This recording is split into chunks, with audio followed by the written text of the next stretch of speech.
Have you been told that you need to have a body of work in order to be a real artist? Let's talk about that today. My name is Maggie Green, and on this channel we talk about art once a week. Today's topic is a body of work. So you may be wondering, do I even need to create a body of work? What's the point? Do I really just need to paint the same thing over and over and over again for people to notice me? And I want to talk a little bit about the reasoning behind creating a body of work and maybe some of the motivations that you might have to create a body of work, or maybe not. But at least I can share with you what I know and hopefully inspire you to achieve your goals, whatever they may be. There are so many reasons why someone might want to create art. It might be because it's therapeutic, or maybe because they really enjoy the beauty of it and it is meditative for them. Maybe they love completing something and being able to see their time spent in a productive manner. Perhaps it's because they love building a business and they love the idea of creating something from scratch and selling it and building a business through their art. The art that we make is as unique as the motivations we have to make it. A body of work is a compromise between what we can create and what we want to create. A body of work is a compromise of what we can create and what we want to create. What we can create is determined by our innate talents, our personal experiences, our training, and our attention span. And what we want to create is really determined by our interests and the reason we create art. I encourage you to think about what this means to you next time you create some art, because it can be a very enlightening road to personal discovery. The thing about attempting to create a body of work is, at least in my opinion, is that your heart needs to be in the right place.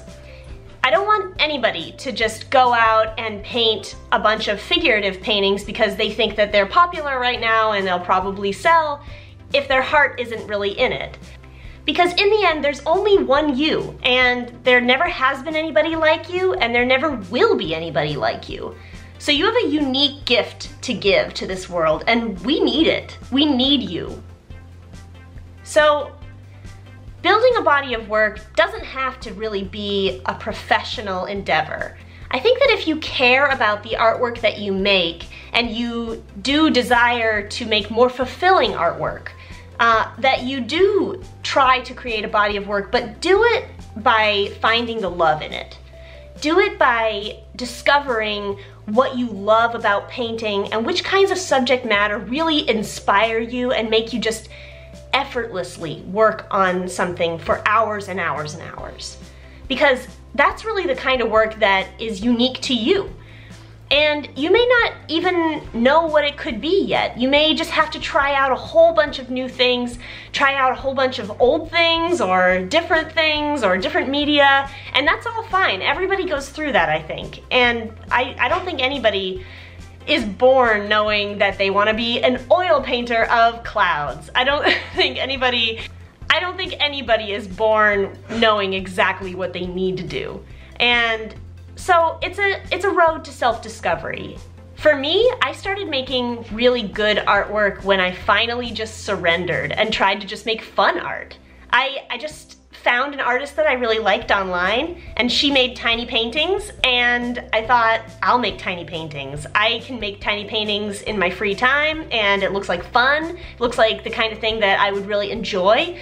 And I ended up doing that for about a year and a half. I loved it so much. And I started moving on to some other things, discovering myself a little bit more, starting to find out that there were some painting styles that I really enjoy, and some painting subjects that I really enjoy, but maybe my skill set wasn't quite there, or maybe my attention span couldn't really handle the amount of effort that it would take to execute a painting, like the one I may have envisioned. After a while, I wanted to scale up the size of my watercolor paintings. I was enjoying them so much, but I was getting a little bit too comfortable with it. Wanted to kind of stretch myself and see if I could create a really large watercolor painting. Wanted to kind of get a background in there. Wanted to expand my skills. And so I just went up a little bit in size. I went up to like 6 by 6 inches instead of 4 by 4 inches. And then I moved up to 10 by 10.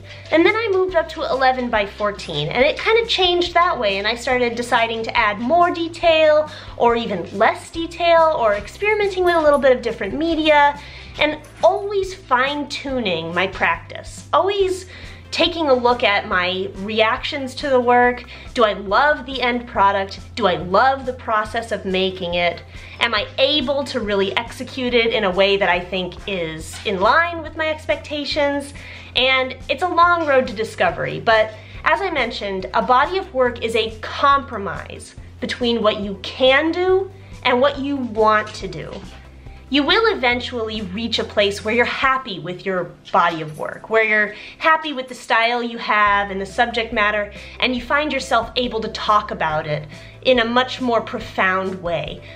But it takes a long time to get there, and it takes a lot of experimentation, and I suggest that you just give yourself license to always follow your heart and just create work that allows you to just fall in love with it. Chase that feeling. Please let me know in the comments if you plan on trying this thought process out a little bit in your own work, and let me know what really makes you fall in love with your artwork. I'll talk to you next week. Thank you so much for watching. Bye!